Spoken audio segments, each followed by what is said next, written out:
नमस्कार, ANB news देख रहे हैं आप और मैं हूं आपके साथ हितेंद्र। बुलेटिन का आगाज करेंगे। पंजाब के मोगा शहर से एक दिल दहला देने वाली खबर सामने आई है।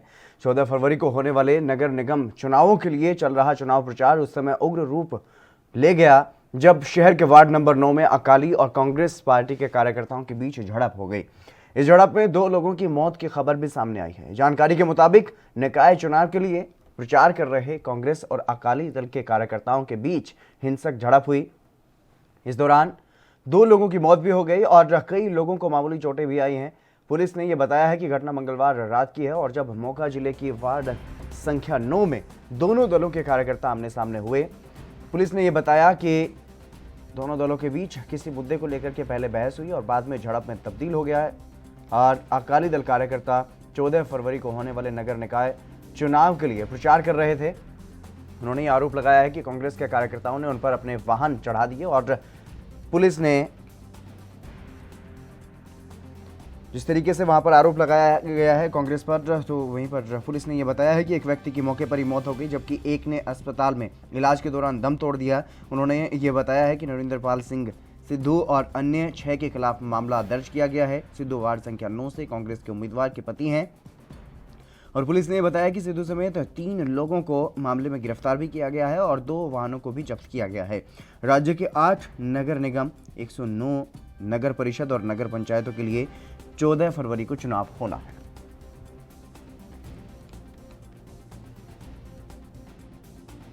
ਪਹਿਲਾਂ ਮੁੰਡਿਆਂ ਨੇ ਹੂਟਰ ਮਾਰੇ, ਇਹਨਾਂ ਨੇ ਬਹੁਤ ਤੇਜ਼ੀ ਨਾਲ ਹੂਟਰ ਮਾਰੇ ਉੱਥੇ ਸਾਰੇ। ਅਸੀਂ ਪਾਸੇ ਹੋ ਗਏ, ਪਿਛਲੀ ਗਲੀ ਜਾਵੜੇ ਸਾਰੇ। ਅਸੀਂ ਮੈਂ ਬੱਬੂ ਬਾਈ 3 ਜਣੇ ਸੀ, ਅਸੀਂ ਸਾਰੇ ਪਿੱਛੇ ਜਾਵੜੇ, ਮੁੜ ਕੇ ਫੇਰ ਉਹ ਆ ਗਏ। ਉਹ ਦੁਕਾਨ ਤੇ ਗੁੰਡਾਗਰਦੀ ਕਰਨ ਲੱਗ ਗਏ ਸਾਰੇ ਦੁਕਾਨਾਂ ਵਾਲਿਆਂ ਨਾਲ। ਦੁਕਾਨ ਦੀ ਭੰਨ ਤੋੜ ਕੀਤੀ ਸਾਰੇ, ਉੱਤੋਂ ਕੱਢ ਕੇ ਸਾਰਾ ਸਮਾਨ ਖਿਲਾਰਤਾ ਉਹਦਾ। ਅਸੀਂ ਉਹਨੂੰ ਰੋਕਿਆ ਵੀ ਨਾ ਐ ਨਾ ਕਰੋ, ਵੀ ਤੁਸੀਂ ਇਲੈਕਸ਼ਨ ਲੜਨਾ ਆਪਦਾ ਪਿਆਰ ਨਾਲ ਲੜੋ ਸਾਰਾ। ਇਹ ਥੋੜੋ ਵੀ ਮੁੜ ਕੇ ਉਹਨਾਂ ਨੇ ਆ ਕੇ ਫਿਰ ਪਿੱਛੋਂ ਆ ਕੇ ਬੰਦੇ ਉਹਨਾਂ ਦੇ ਉੱਤੇ ਗੱਡੀ ਚੜਾਤੀ ਉਹਨਾਂ ਨੇ। ਤੁਸੀਂ ਵੀ ਇਲੈਕਸ਼ਨ ਲੜ ਰਹੇ ਹੋ? ਹਾਂਜੀ ਹਾਂਜੀ। ਕਿਹੜੇ ਨੰਬਰ ਵਾਰਡ ਤੋਂ? 9 ਨੰਬਰ ਤੋਂ। ਤੇ ਕੌਣ ਬੰਦੇ ਸੀ ਜਿਹਨਾਂ ਤੁਹਾਡੇ ਹਮਲਾ ਕੀਤਾ ਜੀ? ਉਹ ਸਿੱਧੂ ਸੀਗਾ ਜੀ, ਤੇ ਉਹਦਾ ਮੁੰਡਾ ਸੀਗਾ ਜੀ, ਉਹਦੇ ਨਾਲ 4 ਬੰਦੇ ਹੋਰ ਸੀਗੇ, ਭਾਂਸੇ ਦੇ ਮੁੰਡੇ ਸੀ ਸਾਰੇ। ਉਹ ਵੀ ਉਮੀਦਵਾਰ ਨੇ ਉੱਥੋਂ? ਹਾਂਜੀ ਉਮੀਦਵਾਰ ਆ ਜੀ। ਹਾਂਜੀ ਕਾਂਗਰਸ ਦੇ ਉਮੀਦਵਾਰ ਆ ਜੀ ਉਹ। ਅੱਛਾ, ਤੇ ਜਿਹਨੂੰ ਕੁੱਟਿਆ, ਜਿਹਨੂੰ ਦੁਕਾਨ ਚੋਂ ਖਿੱਚਾ ਤੁਸੀਂ ਕਰਦੇ ਸੀ, ਉਹ ਕੌਣ ਹੈ ਜੀ? ਉਹ ਮੁੰਡਾ ਜੀਤਾ ਹੈ ਜੀ। ਉਹ ਕਿਹੜੀ ਪਾਰਟੀ ਤੋਂ ਸੰਬੰਧ ਰੱਖਦਾ? ਉਹ ਕੋਈ ਨਹੀਂ, ਉਹ ਤਾਂ ਆਮ ਆਦਮੀ ਆਮ ਬੰਦਾ ਸੀਗਾ ਉਹ ਤਾਂ ਜੀ। ਅੱਛਾ। 2 ਪਾਰਟੀਆਂ 'ਚ ਕਲੈਸ਼ ਹੋਇਆ ਔਰ ਪੁਲਿਸ ਉੱਥੇ ਪਹੁੰਚੀ ਮੌਕੇ ਤੇ ਪਤਾ ਲੱਗਾ ਵੀ ਗੱਡੀਆਂ ਦੇ ਥੱਲੇ, ਗੱਡੀਆਂ ਜਦੋਂ ਭਜਾਈਆਂ ਆਪਸ ਵਿੱਚ ਕਲੈਸ਼ ਹੋਇਆ ਤਾਂ ਉਹਦੇ ਨਾਲ ਕੁਝ ਵਿਅਕਤੀ ਥੱਲੇ ਆ ਗਏ। ਉਹਨਾਂ 'ਚੋਂ ਇੱਕ ਦੀ ਡੈਥ ਹੋ ਗਈ ਔਰ 2 ਬੰਦੇ ਫੱਟੜ ਹੋ ਗਏ। ਸਰ ਜਿਹਦੀ ਡੈਥ ਹੋਈ ਹੈ ਕੌਣ ਸੀਗਾ ਜੀ ਉਹ? ਇਹ ਬੱਬੂ ਨਾਂ ਦਾ ਬੰਦਾ ਸੀ। ਉੱਥੇ ਕੱਚਾ ਦਸਾਂ ਰੋਡ ਤੇ ਇਹਦੀ ਕੋਠੀ ਆ। ਬਾਕੀ ਜਿਹੜੀ ਫਰਦਰ ਤਫਤੀਸ਼ ਜਾਰੀ ਹੈ, ਜਿਵੇਂ ਜਿਵੇਂ ਤੱਥ ਸਾਹਮਣੇ ਆਉਣਗੇ ਉਹ ਪਤਾ ਲੱਗੇਗਾ। ਸਰ ਝਗੜਾ ਕਿਸ ਗੱਲ ਨੂੰ ਲੈ ਕੇ ਆਇਆ ਸੀ ਔਰ ਕਿਹੜੀ ਪਾਰਟੀਆਂ ਦੇ ਵਿੱਚ ਹੋਇਆ ਜੀ? ਪਾਰਟੀਆਂ ਤਾਂ ਅਜੇ ਕਲੀਅਰ ਨਹੀਂ ਹੋ ਰਹੀਆਂ। ਮੇਨ ਮੁੱਦਾ ਤਾਂ ਇਲੈਕਸ਼ਨ ਦਾ ਹੀ ਸੀ। ਇਲੈਕਸ਼ਨ ਦੇ ਰਿਗਾਰਡਿੰਗ ਹੀ ਸੀਗੇ, ਇਕੱਠ ਹੋਇਆ, ਉੱਥੇ ਕਲੈਸ਼ ਹੋ ਗਿਆ ਇਹਨਾਂ ਦਾ। ਕੁਛ ਇਹ ਵੀ ਸਾਹਮਣੇ ਆ ਰਿਹਾ ਵੀ ਸ਼ਰਾਬ ਸਰੂਪ ਕੋਈ ਵੰਡ ਰਹੇ ਸੀਗੇ, ਕੋਈ ਰੋਕ ਸ਼ਰਾਬ ਰਹੇ ਵੰਡਣ ਸੀਗੇ? ਬਾਰੇ ਅਜੇ ਕੋਈ ਸਾਹਮਣੇ ਨਹੀਂ ਆਇਆ, ਕੋਈ ਸਬੂਤ ਨਹੀਂ ਸਾਹਮਣੇ ਆਇਆ। ਬਾਕੀ ਤਫਤੀਸ਼ ਜਾਰੀ ਹੈ, ਜੋ भी ਹੋਏਗਾ पता लग जाएगा फर्दर तफ्तीश। सूरज मित्तल हमारे संवाददाता हमारे साथ जुड़ गए हैं अधिक जानकारी के साथ। सूरज, क्या कुछ जानकारी है? पूरा मामला क्या, किस तरीके से ये झगड़ा वहां पर हुआ? देखो, जो देर रात की ये घटना वार्ड नंबर 9 में जो हुई है, कच्चा दसांज रोड पर रात के करीब 8:30 पौने 9 बजे की घटना है जी। जो नरेंद्र सिंह सिद्धू हैं, इसकी जो धर्मपत्नी है वो चुनाव लड़ रही है कांग्रेस की तरफ से, और ये अकाली दल जो है उनके वर्कर थे कुछ वहाँ पे, और कुछ एक जो बब्बू नाम व्यक्ति की जो मौत हुई है वो एक साधारण आदमी था जो अपने घर के बाहर खड़ा था। इनका जब झगड़ा हुआ तो देख रहा था। इसमें जब अकाली दल के जो वर्कर हैं उनकी गिनती ज्यादा बढ़ने लगी और उसके साथ ही उन्होंने जो उनको कांग्रेसियों को पकड़ने की कोशिश की तो उन्होंने अपनी गाड़ियों को दौड़ाना शुरू कर दिया, और 3 गाड़ियां थी जिसे उन्होंने बड़ी तेजी से चलाया। तो इसी दौरान वहां पे जो भीड़ इकट्ठा हो गई तो वो गाड़ियां जो एकदम से चलाई तो उसमें 4 बंदे जो हैं, 4 लोग हैं उसके गाड़ियों के नीचे आ गए, जिसमें से एक की जो बब्बू, हरविंदर सिंह बब्बू है, उसकी मौत यहीं पे हो गई थी। और दूसरा जो भोला नाम का व्यक्ति था जो गांव सुतारी वाले का साहब का सरपंच भी था और अकाली दल से संबंधित था, उसकी लुधियाना से रेफर कर दिया गया था, उसकी वहां जाकर मृत्यु हो गई। और 2 लोग अभी इसमें जख्मी हैं जिसकी टांगें भी टूटी हुई हैं।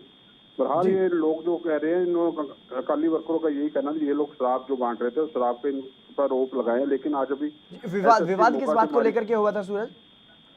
भाई इसी बात पर हमारी बात हुई एसएसपी मोगा से। उन्होंने यही कहा भी आपने प्रचार कर रहे थे, जो अकाली दल प्रचार कर रहा था और कांग्रेस के लोग प्रचार कर रहे थे, जब आमने सामने हुए तो इनमें आपसी क्लैश हो गया। लेकिन पता हमें ये लगा था सूत्रों से वहाँ पर जो शराब बांटने का मामला सामने आ रहा था, वो शराब बांट रहे थे और ये अकाली दल के जो वर्कर है वो विरोध करने लगे, तो इनका यहाँ पे क्लैश हो गया। लेकिन अभी पुलिस ने ये साफ तौर पर नहीं किया है कि शराब को लेकर ही ये झगड़ा हुआ है।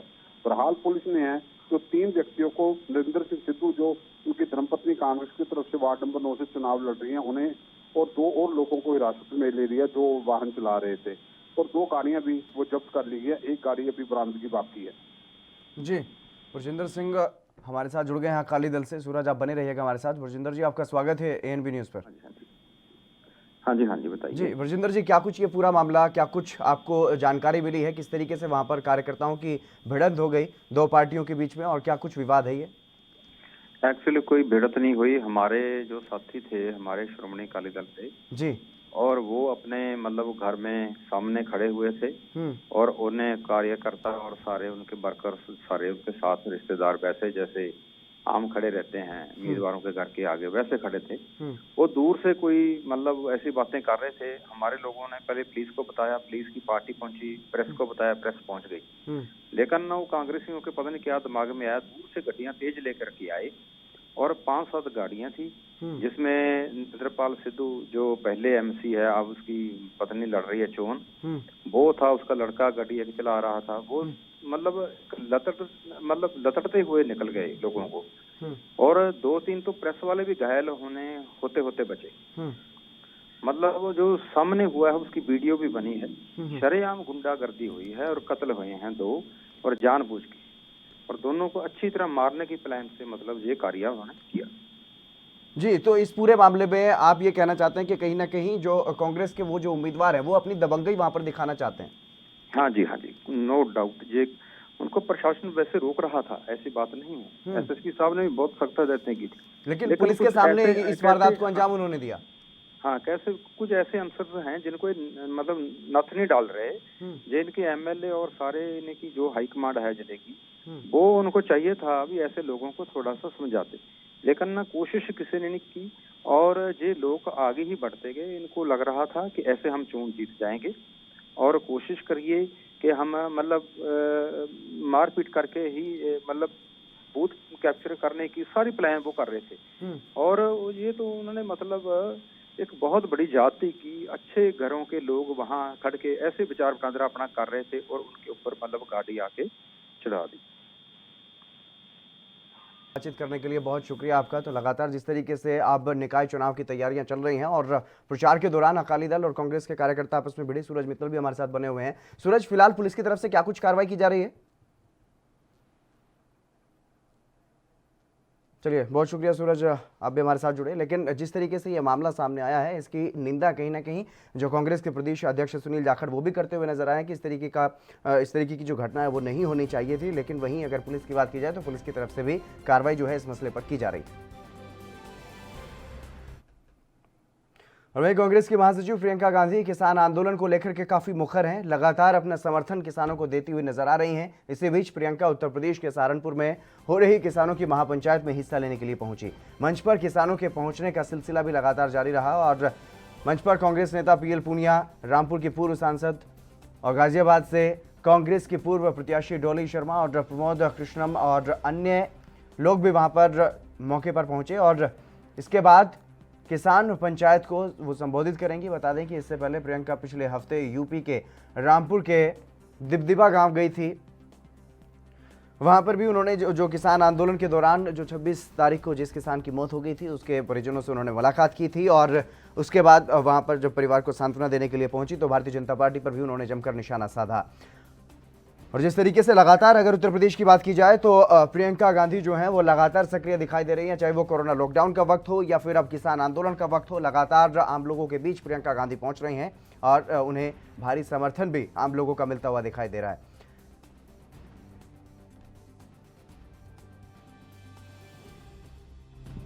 मैं समझता हूं कांग्रेस पार्टी ने पहले भी और आज भी ये संदेश देना चाहती कि कांग्रेस पार्टी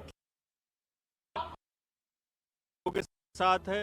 ये जो किसान लड़ रहा है अपनी को बचाने के लिए, अपने भविष्य को बचाने के लिए, कांग्रेस पार्टी इस लड़ाई में किसानों के साथ कंधे से कंधा मिला के खड़ी है। किया गया है कि प्रत्येक तहसील में कम से कम 2-3 हमारे सीनियर लीडर किसानों के बीच में जाके पंचायत रखेंगे, किसानों की बात करेंगे, किसानों को समर्थन देंगे, उनकी लड़ाई को समर्थन देंगे।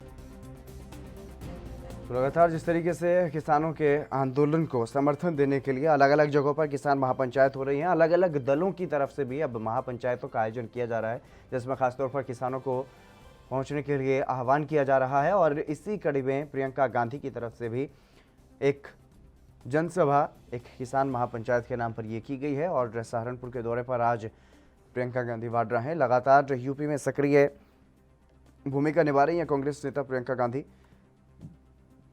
इससे पहले आपको बता दें, जो किसान जिसकी मौत हो गई थी किसान आंदोलन के बीच में, जो नवरीत सिंह है, उनकी मौत हो गई थी दिल्ली में 26 तारीख को और रामपुर के वो रहने वाले थे। वहाँ पर भी प्रियंका गांधी पहुंची थी। जब उनकी अंतिम अरदास वहाँ पर की गई तो उस दौरान परिजनों से मुलाकात की थी प्रियंका गांधी ने। और अब एक बार फिर से प्रियंका गांधी यूपी के दौरे पर है।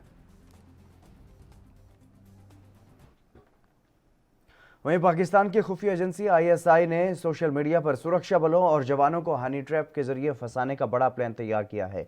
पाकिस्तान की खुफिया एजेंसी ISI अपनी टेक्निकल टीम के जरिए इस रैकेट को अंजाम दे रही है और ऐसे में भारत में हनी ट्रैप और जासूसी के मामलों से निपटने के लिए मल्टी एजेंसी प्लान तैयार किया जा रहा है। इस मामले पर गृह मंत्रालय में आज उच्च स्तरीय बैठक हुई और इसकी अध्यक्षता गृह सचिव की अध्यक्षता में ये बैठक हुई है। बैठक में NIA के DG, मिलिट्री इंटेलिजेंस के अधिकारी, स्पेशल सेक्रेटरी इंटरनल सिक्योरिटी और खुफिया विभाग के अधिकारी भी शामिल रहे। गृह मंत्रालय ने NIA को पाकिस्तान के हनी ट्रैप और जासूसी के मामले की जांच रिपोर्ट जो है वो सौंपी है। सूत्रों के मुताबिक गृह मंत्रालय ने उत्तर प्रदेश के रिटायर्ड आर्मी के जवान के द्वारा ISI के लिए जासूसी के मामले में NIA को ये मामला सौंपा और जानकारी के मुताबिक पिछले सप्ताह UP ATS की टीम ने हापुड़ में छापा मार करके पाकिस्तान के लिए जासूसी करने वाले भारतीय सेना के एक पूर्व सैनिक को दबोचा था।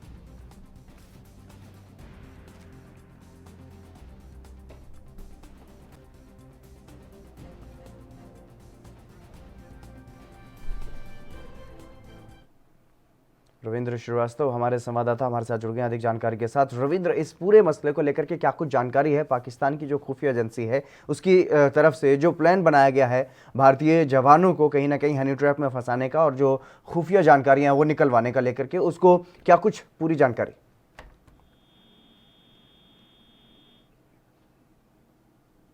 रविंद्र, क्या आप मेरी आवाज सुन पा रहे हैं?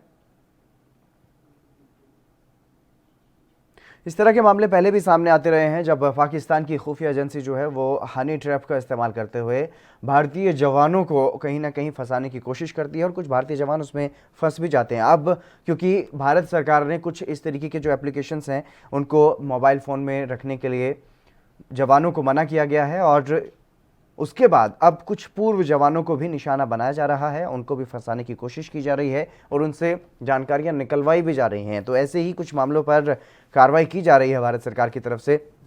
यूपी के हापुड़ से एक ऐसा पूर्व सैनिक पकड़ा भी गया है जो भारत की खुफिया जानकारी पाकिस्तान की खुफिया एजेंसी को दे रहा था, क्योंकि वो हनी ट्रैप के मामले में फंस चुका था। अब इस मामले की जाँच NIA कर रही है और NIA की तरफ से जाँच रिपोर्ट जो है वो गृह मंत्रालय को सौंपी गई है।